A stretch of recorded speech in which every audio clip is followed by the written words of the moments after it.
Welcome to another episode of Can You Reach That? Can you reach that? How you doing today, bro? Chilling, man. I was reading an interesting story. Tell me more. They're trying to ban billboards in space. Billboards in space. I guess the ideal, and I guess there's companies out there already who've explored it, but putting up, illuminated advertisements that would be seen basically worldwide, right? Because they would orbit. I mean, if it's that big, orbiting, it's got to be, yeah. And it's large enough that it can be seen, small enough that it's, I guess, non-obstructing to other space aircraft. Right. So they're trying to ban it because could you imagine our sky flooded with? Man, it'd be like pop-up ads in space. Like you just can't. Right, can you Can I click click down? on these to go away? My thing is like, would nighttime be nighttime? Like, how illuminated are they? It'd still be. Well, I mean, I guess depending on how many they have up. Like, if you ever been, I haven't been, but I've seen pictures of like Times Square, right, where it's just so lit up. It just lit. Always looks like daytime. That's So, wild. but if they do a space billboard, I feel like, can you reach that? Space billboard is in order. Can you reach that? You see that? Let's talk about it. Yes, believe that. Let the people know that we see that and what they want to know. Can you reach that? Can you reach that? Now you're home. Can you reach that? Can you reach that? Cool.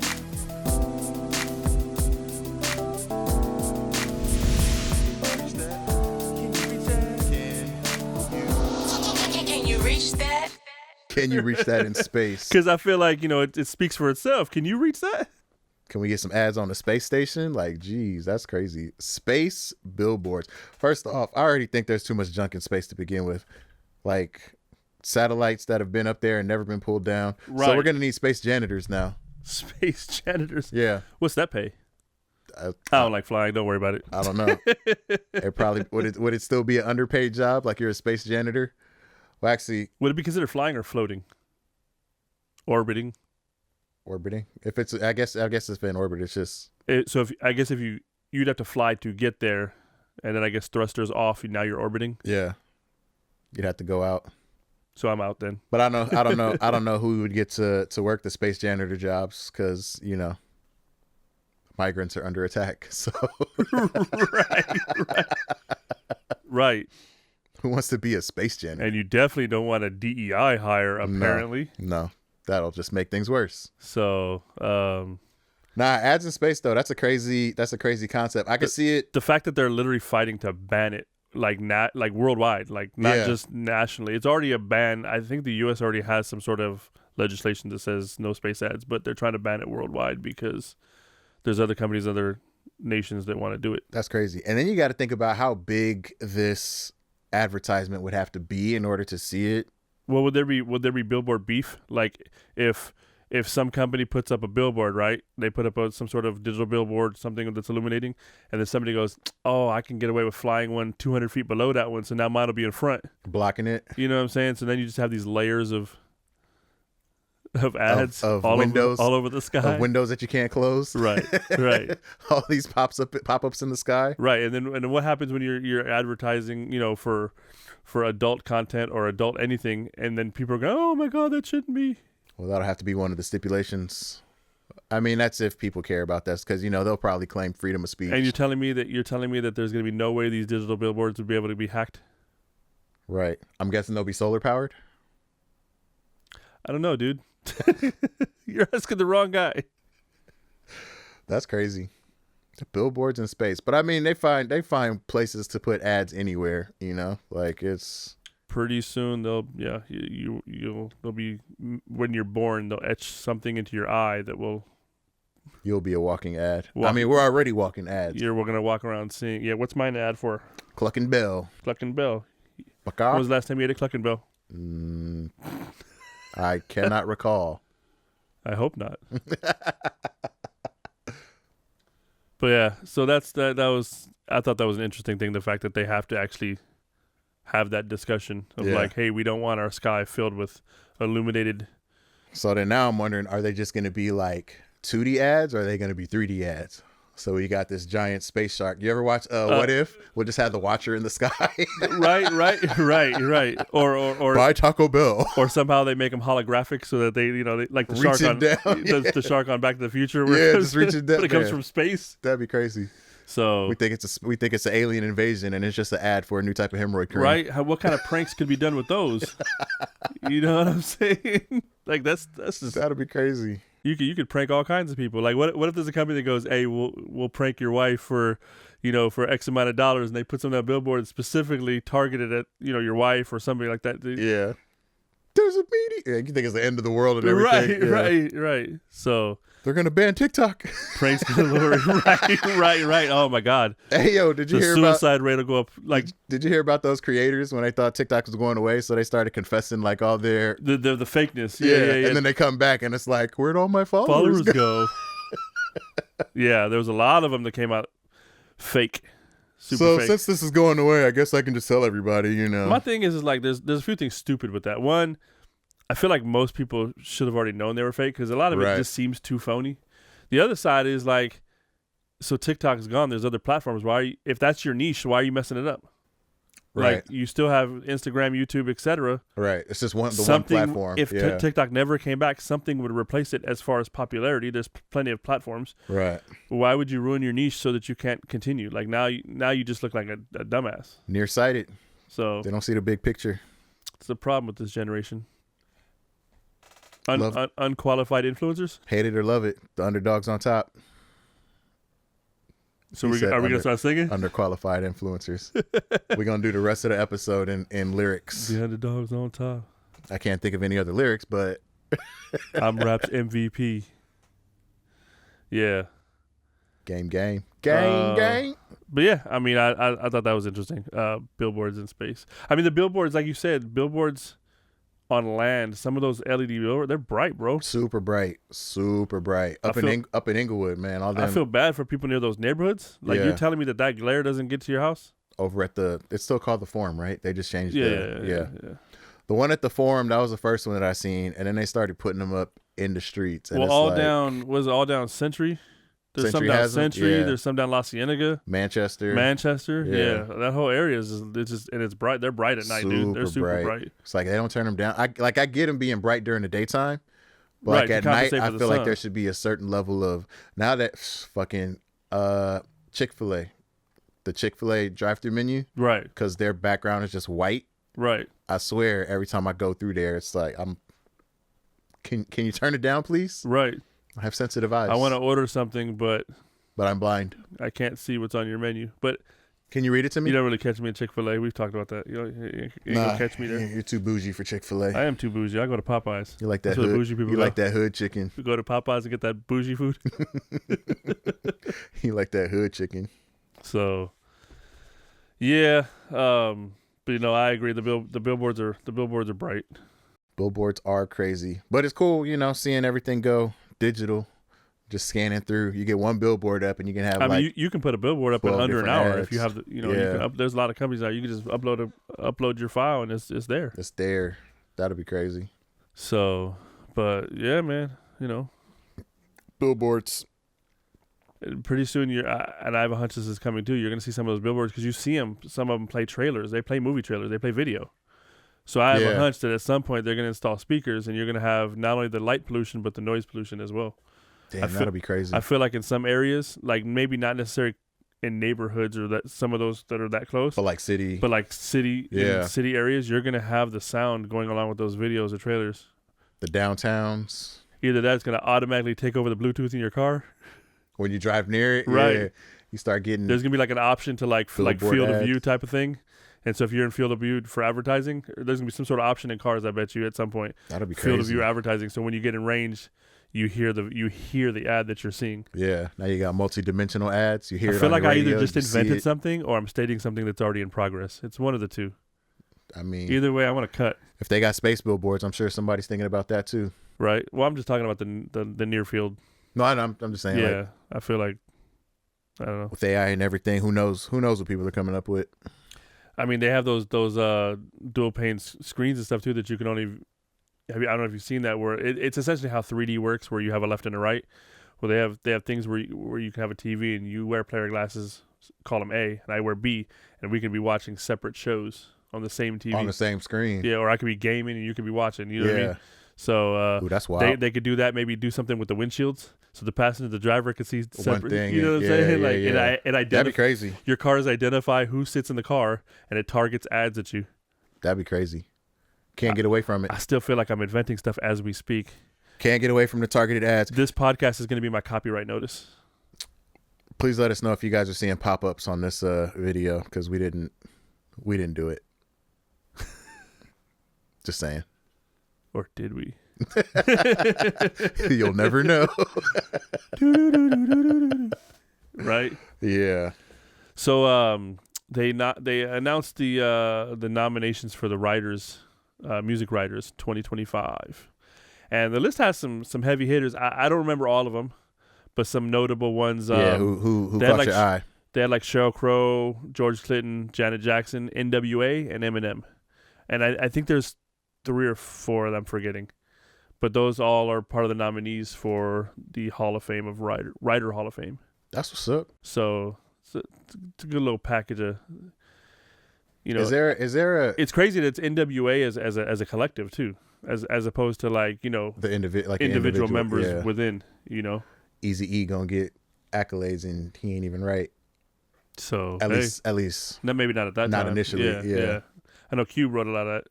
Cube and Ren and. Is there? And God forbid, I hope there's not. Is there a hip hop Hall of Fame? I believe there is. Like they got a Rock and Roll Hall of Fame. I know there's a Rock and Roll Hall of Fame, but I believe there's a Hip Hop Hall of Fame. That would be. I feel like there should be if there isn't. Yeah, But I feel like there is. there should be. But I feel like I do feel like the more known and more noted one is the Rock and roll one, yeah. which and it's funny too because certain people get inducted. Like I remember when LL got inducted. That was dope. Obviously, Run DMC, you know, and other hip hop acts that got inducted. I heard there was like controversy, like people weren't okay with that. That it was called the Rock and Roll Hall of Fame. It should be for rock and roll.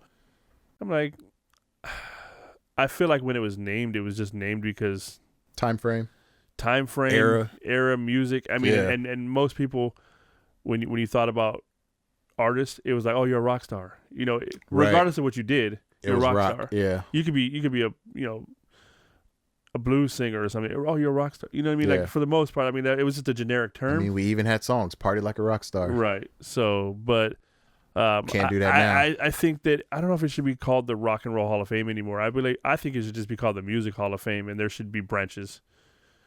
You're in the hip hop part of, you know, the hip hop wing of the Music Hall of Fame, and you're in the writers of the hip hop, you know. So I don't know. Maybe it's too complicated. Maybe, but if don't nobody else do it, who do you think? And it doesn't have to be hip hop. Anything. Who do you think are notable writers that, you know, may or may not already be in the Writers Hall of Fame? But who are some notable music writers that you're just like, these dudes are classic, or this girl is classic, or like who's a writer that really stands out? Like, I don't know. I'm kind of I don't really pay attention to writers, so I can't really say. Like I know, I know Pharrell's written a lot of good songs. So and you know Jay-Z writes for a lot of people. I know Jay-Z writes for a lot of people. Writes for people. Yeah, He's already there's nominated. a lot. Yeah. DOC. Yeah, like I couldn't even tell you what he wrote. So I feel like DOC. Because I mean, you know, I've only recently started getting into and paying attention to lyrics. Prior to that, it was mainly the beat. Like if it didn't even, I could know a song beat by beat and have no idea what the lyrics are. Because I was more interested in how it made me feel versus what they were saying. Okay. So let's go at this angle. Producer Hall of Fame. Oh, if we're talking producers, Quick, DJ Quick. Yes. I feel 100%. like, and it's that, like that's whenever I think of a producer, like Quick is one of the first ones. Like that when we're comes to talking mind. like hip hop, and even some of these branch out. Some of these people branch out. But when we're talking like that kind of producer, Quick stands out. Dre obviously stands out. Yeah. Timbaland stands out. That's another one. I mean, it's like those are probably like the immediate ones that Pharrell's a big Pharrell's one. definitely on there. Yeah. So, and there's plenty of others. I mean, Battle Cat was huge back in the like day. has so many under his belt that it's just insane. Yeah. So, I mean, there's just a lot of them, dude. There's just a lot of them that come to head. Yeah, and it's interesting to see the evolution of producers because, now I'm thinking about like the Mustards and the Hit Boys and everything like that, which is weird because Remember Jazzy Faye? Jazzy Faye was dope. Track Masters. Mm-hmm. So it's like thinking about producers of that era. Yeah. I feel like they had a signature sound. Like without a producer tag or anything like Right. that. You if knew. you heard a beat, Like if you you knew a heard a beat Timbaland from beat, Timbaland, you knew you knew it was a Timbaland Timbaland beat. beat, yeah. If you heard a beat from Pharrell, you knew it was a Pharrell beat. I agree. When you heard a quick beat, you knew it was a quick beat. And you wasn't confusing each for each other. No, Warren G, you Yeah. knew his like, Warren G, yes. like they had a very G-Funk. unique sound to them. And it's like now producers are great, but I don't feel like they have like I feel like a lot of producers now, they go, I want to make a beat that sounds like. Mhm. And rather than draw inspiration, they literally try to make a beat that sounds like somebody else's beat. So Yeah. you have a lot of people who are, oh, this is hot, let's make a beat like this song. And so they try to do something similar to whatever is hot at the moment. Yeah. And it just kind of trickles down. Yeah, that makes sense. There's none of that. Yeah, like you said, there's none of that signature sound. And I think that's spoiled by producer tags. Yeah. I mean, there was always Jazzy Faye, right? Yeah. At Dark, I believe Dark Child was the Dark Child. first. Yeah, there was a lot of them that had it, but Yeah. you still knew their beats based on the sound, the signature sound. I Yeah, feel Jazzy like Faye, you could tell a Jazzy Faye beat when you heard a Jazzy Faye beat. Track Masters, right? Like you could tell. or but a like JD beat. right. Yeah, oh yeah, Jermaine Dupri. Oh, why did I leave Jermaine Dupri? I Dupri. believe that's definitely on the list. But like I feel like, yeah, you're right. Like I feel like you knew those. You even when they flipped it up, because it wasn't like they had songs that all sounded the same. They all Right. sounded unique, but it was just there was a certain signature sound, I guess, that you just knew Something. was Yeah. a style. And now it's like there's too much it blends nowadays. It And I blends. wonder if I feel like that has a lot to do with just the fact that, there's so much music out there now. Like, how can you really. Yes and no. I feel like it's also that it's gotten too easy. That's another Technology. thing. Yeah. Technology makes it too easy. Because before, like when you wanted to sample something, you put in work to sample it. Like it was Yeah. a little bit of a process. Yeah, that's true. It's so easy now, dude, digitally. And people sharing like sample libraries back and forth and all this other stuff. I mean, that's another thing too, is like back in the day, and I'm sure like the likes of Timbaland, Quick, Dre, people like that would co-sign this statement. But you had your secret libraries, you had your sounds, you had your banks. Yeah. And that's what it was. And like now I feel like people share. The access is. Oh, let me get that 808. Oh, okay, let me do, you know what I mean? Or the here, access is let a me lot send higher. you this library. Yeah, because to find something back in the day, like you had to go hunting. Yeah. You Yeah. were looking in a record for some obscure and type you're, of. and you're listening, and when you find that one little like spot where you're like, oh, I can loop that, I can sample it. You know what I mean? Yeah. That loop point. Now it's like you said, it's just so easy digitally, man, and it's so much less work, and just the process of making a beat is just so much less work than it used to be. It's not that it's not work; it's still work. You still got to have some talent. You still got to Yeah. have some rhythm. Yeah. But it's The just, the tools are there to make it so much it's easier. just easier. Yeah. When you think about some of those classic '90s and 2000s records, that you're talking about the Dre's, the Timbos, the JDs, they that process to make those beats, which was why they were demanding $500,000 a beat at times. Yeah. And now you got you got producers now. They're like, oh, just give me $5,000. Yeah. Like Kanye being the. I don't want to. I was gonna say Kanye being the godfather of the sped up soul sample. Right. I don't know if godfather is the right term Right. to put him in, but like He he definitely definitely put it put it on the map. put it Like on. he definitely gave it some attention, and Yeah. after that, like for people to be like, yo, I want that Kanye beat, I think I want to say that it might have been done a few times here and there, but nobody but not did as it like Kanye. not as brought to the limelight the way he did it, because he Yeah. made it. It wasn't just something part of the beat. He made it part of the song. Yeah. So there's a difference. Like making it part of the beat is one thing, Yeah. but he made it part of the song. Because thinking about Diddy too, Diddy had a lot of throwback Right. beats on his too, like Right, Juicy. I'll Be Missing You, Juicy. Yeah. So many I can't even think of them right now, but yeah, Agreed. it's crazy. So then now I love hearing is people sampling 90s music in their music It's a trip, now, right? It's a trip. It's like, what? y'all know about this? Right. Y'all know about Mint And the crazy Condition? part- Like what? The crazy part is they'll sample something and be like, it's fire. And then you show them where it came from, which is a 90s song, which they're like, all right. sorry. But then you really show them where that sample from the 90s song came from, the original, and they're like, huh? And it's crazy how we can just go back and keep sampling from the different eras. But if it was hot, it's always going to be hot. You know, that right there is, I think the best samples come from timeless music. Right. Music that just never ages. I mean, that's what an earworm is, right? Yeah. It's something that it's catchy. It just gets you, and that's it. Like me, and I don't know if it's out there yet. I haven't come across it, but I would love to hear somebody take a elevator sample. Ooh. Use that bass line. Ooh, Outkast. And flip it and reverse it. Right. Put your thing down, flip it, and reverse it. Yeah. So you just talking about Outkast and went right into Missy? I mean, it's another dope lyricist, another dope writer, Missy, because she wrote for a lot of people too. Yeah, didn't she? I mean, Missy is a hell of a talent. Yeah, hell Missy's of a talent. dope. I mean, I used to always say that she was the female counterpart of Busta. I mean, they just creatively is just insane. I wish there was more recognition of the females that contributed. I mean, not just to music, just overall females in general have contributed a lot that they don't get a lot of recognition for. But like, especially in music and hip hop, like Missy is one of those people, you know, the Missies, the MC Lights, The like Brats. the Queen Latifahs, the Brats, like the Lil Kims, you know, like these people were Rod Digger, man, her lyrical skills and stylings at the time, like nobody could. I don't remember what the first song. I don't remember if it was on a Lyricist Lounge. The Lyricist Lounge show, right? Not the show, but the compilation. The compilation. Do you remember the show? The music. Yeah, I remember the show. The show was dope. But I don't remember if I first heard her on one of those comps or if it was on Respect My Conglomerate. Like the first. When Busta kind of put that little clan together. Yeah, the first one that comes to my mind when I think Raw Digga is and it was off that Connect, but it was Flip Mode Z Imperial. Right. Yeah. Right. Yeah. So I don't remember if that was around the time that I first heard her or if it was on Lyricist Lounge, because she was on some of that Lyricist Lounge as well. Yeah. You know, Wordsworth and a bunch of those guys in that Lyricist Lounge circle, man. Those CDs was dope. Super dope. I mean, the dope. Lyricist Lounge first CD was dope, but the second one I think came super iconic because of the Pharoah Monch, Nate Dogg. Pharoah Monch, bruh. That bro. What was Simon Says? Yeah.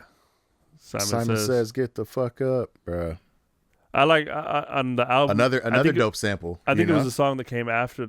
I think it was his album after that, but that song he had called Desire was dope to me. Desire. I don't remember that one. Go look that one up. That one was dope. Have to check that one out. Yeah.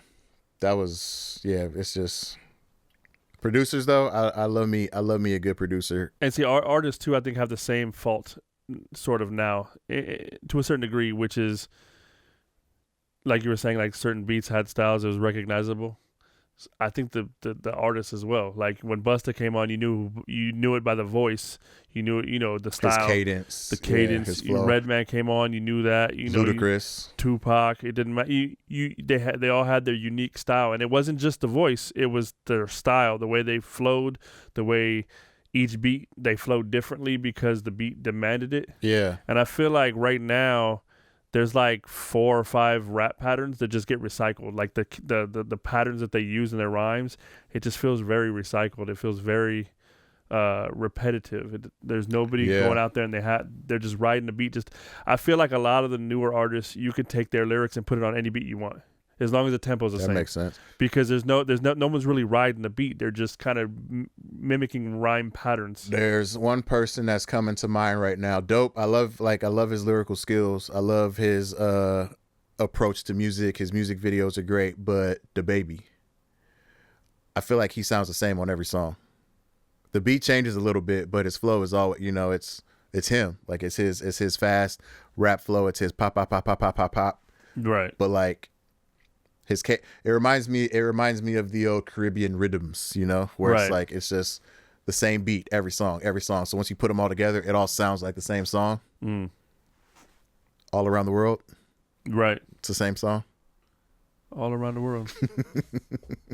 All Like around that the right there, world, that in itself, same you know, like song. where are the, not where are the, but you know, I feel like we don't have the same type of groups where there was a different energy from each person in the group. When you think about the Wu-Tangs, when you think about the Digital Undergrounds, like nobody sounded alike.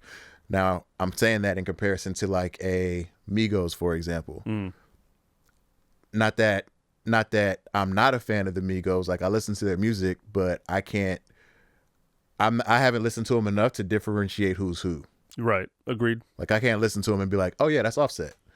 Oh yeah, that's Takeoff. Like, oh yeah, that's Quavo. Like they all sound the same to me. And that's what I'm saying. And it's that has to do with the patterns. The patterns are very similar. They're very similar now. So it's not so much writing the beat. It's just writing these lyrics down in a certain pattern. Yeah. And then finding a beat that you want. You know, once That you hear can a put beat, it on. you can put it on beat. It can be on beat, but the rhyme pattern itself is just recycled. Migos were super influential. One group that I can say that's newer that doesn't do that is you know, we've talked about it before, is Coast Contra. Yeah. They're and I like it because all of them are different. They don't sound alike. They don't rap the same way on everything. They don't have, you know, they're just unique. They're very creative. Yeah. Very creative. And you know, like you said, going back to the ease of the industry, just the ease of being a creative, you know, like there are people who the talented artist versus the developed artist kind of thing, you know what I mean? Like there's people who are just naturally, yeah. Like there are people who are just naturally artists who like, I have this stuff inside of me, I need to get it out. And then there's other people that it's like, oh, I like the way this sounds, like I can do this, I can do that, let me put it together, and it sounds great. Yeah, but it's not unique. And I feel like some of the people that are on in the latter are the ones that kind of go, they hear something and they go, I'm gonna make a song like that. Yeah. Rather than saying like, you know, maybe I want to take the subject matter and make it my own, or they want to make a song like that, meaning they want to make it sound as close to that as possible because that song hit. So I now need to make a song that sounds like that so that mine will hit. And I feel like that's not the right angle. I feel like you appreciate the song that made the success. Now go make your own, rather than saying I want a beat that sounds like this so I can rap so I sound like him. Don't do that. Yeah. So different type of person. I feel like it really is. There's, you know, the artist. Could you imagine like an R&B song or a rock song where there's 20 different artists and they all sing the same melody but over different music? You'd be like, why does this all sound the same? Yeah. And that's what I feel like right now, sort of, with how rhyme patterns are just recycled. It is. But again, I wonder if that has like music in general, but like hip hop, it's been 50 years of hip hop.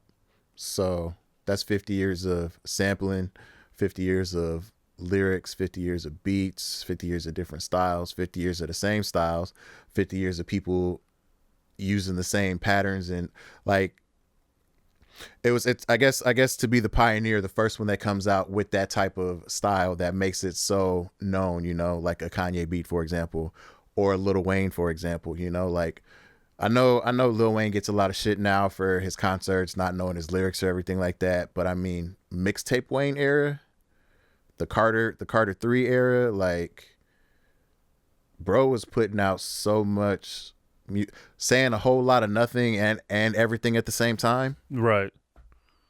Like I feel like that was direct influence on, you know, the development of Amigos, for example. Right. Like that, there had to be they had to have some type of reach back to Lil Wayne to develop the style that they came up with, because it seems very Wayne-ish to me.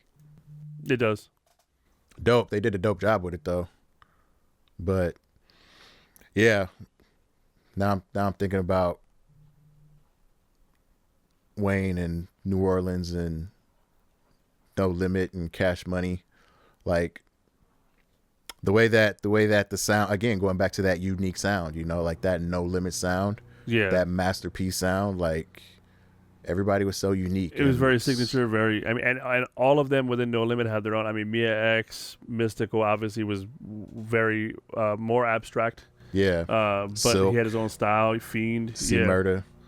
Yeah. So yeah, again, that, you know, that individualness that comes together, and it just, the recipe is just gold. Yeah. Yeah. Yeah, I mean, you know. Yeah.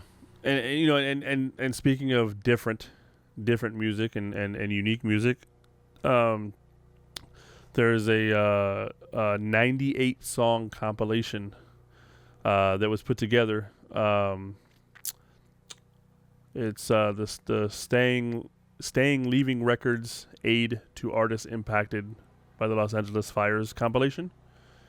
And it's basically 50% of the proceeds go towards artists who were affected, and the other 50% goes towards, I think it said black families that were affected by the fires, things like that. But it's a whole compilation music. I from what I understand, they're only selling cassettes, vinyl, and you can buy. The only way you can get it digitally is on Bandcamp. Okay. Physical. Going back to the physical. Yeah. So. Damn, not even CD. I don't think there's CD. I think I saw cassette and vinyl. And do you still have a cassette player? I don't. I mean, maybe in storage I have a Walkman. Not entirely sure. I know I have a Discman for sure. Now I'm trying to think. Two things that I'm thinking I need to figure out how to get before they're gone for good. I know, right? A cassette player and a VCR. So, but yeah, on that compilation, Andre 3000 contributed music. Oh no shit! I believe he's doing his flute thing again. And I don't remember the artist's name, but it's a collab with a couple other artists. But the song is called "This Is Where My Room Used to Be." Mm-hmm. And I guess I'm guessing it's instrumental. Yeah. Like his. But there's 98 tracks contributed to this compilation, and proceeds going to it. So I thought it was pretty dope. That's cool. So some to help, anything to help, the fire victims and stuff like that. I mean, yeah, we talked about that before. It's been crazy. So I'm glad them rains came through and put everything out. Yeah. That was madness. So I mean, with the fires and all the talk of hot, that can only lead to one conversation. Valentine's Day is coming up. Bro, your transitions are wild. hey! I'm trying to. That's a hell of a reach. Valentine's Day is a couple of days away. It really is. You got plans? Yeah, actually, we're gonna do. Or you don't want to, unless you don't want to spoil it. Nah, it's already we made plans together. So. All right. We're gonna do Sweethearts Night up at Disneyland. Word. I was I think I might have run out of time now. I was trying to do. We went not last year, maybe 2 years ago for Sweethearts Night. Did some custom hoodies. Had us all matchy. It's looking pretty dope. It was a fun time. I was gonna try to do it again this year, but I think I might have waited too long. So might just try to recycle the ones from last year, or make something at home real quick. Break out the cricket. Do they say Happy Valentine's Day? On the back. I put that on the back. Right. What about you? What y'all gonna? Mine's all under wraps. Oh, we got to keep it on the hush. Mine's on the wraps. Got it. Can you talk in code? Beep, beep, beep, beep, beep, beep, beep, beep, beep, beep, beep, beep. Oh yeah, that sounds great. Man, she's gonna love that. She's not even gonna see that coming. Not at all. Not at all. So that's cool. Yeah, I'm looking forward to it. It'll be good, and this will be our first Valentine's at the new place too. So that's what's up. What's up. Do you have any? Is there any traditions that you do each Valentine's? Do you have certain foods you like to go after? Not really. Are you a let me hunt for the clearance Valentine candy after Valentine's Day? No, I try to do. I mean, it's basic. I think the basics is like the cards, the flowers, balloon, sometimes chocolate. Word. No, yeah, chocolate too. Because I get the chocolate candies. Chocolate. The chocolate. Yeah. What are your feelings on the all so popular and classic Valentine heart candies? The little chewy, the Be Mine candy? The ones that taste like chalk that got the little sayings on it? Man, those I love those like I love candy corn. So I guess I'm I either hate it or I love it. It depends on what day you catch me on, because there's times where I'll have some and I'm like, oh, this is cool, but then I hit that pink one, and why does the pink one taste like Pepto-Bismol? Oh, yeah, that's crazy. I don't get that, but it tastes like, so I them pink ones, they get chucked. You don't like that chalky? They get chucked, man. But do they still do Valentine's in schools? Like had a whole little. That's crazy. You remember that? I don't know. Coming to the classroom. You have to bring one for everybody. Had to do your And little that was a cards. marketing scheme, bro. Because remember, you go 100%. buy those kits that had like 30 cards, and it had a card with the little lollipop in it. Yeah. that was all marketing. Be my Valentine, and then don't be the kid that didn't get any. Oh, That's why they made the Aw. rule. Like I remember, at least when I was in school, they made the rule that everybody had to bring one for everybody. You couldn't say I just bringing one for the girl I like or whatever. You had to. the popular kid. And I was always on the fence with that because I'm like, I'm handing Valentine's to these dudes. Like these my boys. Like, hey dog, would you be mine? Would you be my bro? Like it's like I nah, love you dude. like a bro. It's like, I mean, maybe we need to start a new holiday called Brolentine's Day. I don't Valentine's. Brolentine's. But like, Valen bros. I always felt some type of way about that. Like when I was in school, I wasn't trying to give like the homies like Valentine cards. Smack them with it. So Yeah. you turn around and get one. Yeah. Oh, dog, you shouldn't have. right. Damn, I didn't even get you nothing. Like, oh, kind of friend of mine. Oh, you got me a Simpsons one? Dang, I could only afford this Heathcliff. Get him at the alpha beta. The alpha beta clearance. Right before as you walking down the checkout lane, they got the little rack right there. Pick and save. Oh, let me grab these real quick. Ooh, the pick and save joints. Yeah. Get your mixed bag of candies. The insults don't fly anymore. I mean, well, Big Lots is gone too now. But like when they switched to Big Lots, the insults weren't the same, man. When you so poor, you shop at Pick and Save. It just hit better. Like It did. you shop at Big Lots, like what? Pick and save sounded poor. Pick and Save, yeah. Pick and Save sounds poor. Like you shop at the 99-cent store. Well, that's why I got all these deodorants. That's crazy too, because the 99-cent store is now gone. That's gone too now. Yeah. So taking over. yeah, man. I'm telling you, they're getting rid of everything. Amazon's gonna create like a 99-cent section. They should. They should compete with Temu. Right. Or probably cost Temu. Temu. The commercial said that it was Temu, right? Yeah. It's Temu. I think it's Temu. It's Temu. Yeah. It's like the conversation we had last week with the GIF and the GIFs. Yeah. Don't tell me how to talk. It's not Temu versus it's Temu. It's Temu. It's Temu. Yeah.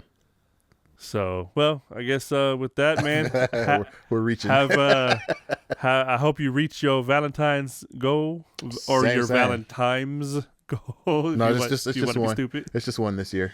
All right, just one. I've cut down. So we'll keep it just a Valentine. Yeah, just my Valentine. All right. So no Valentine, no multi times. No multi times.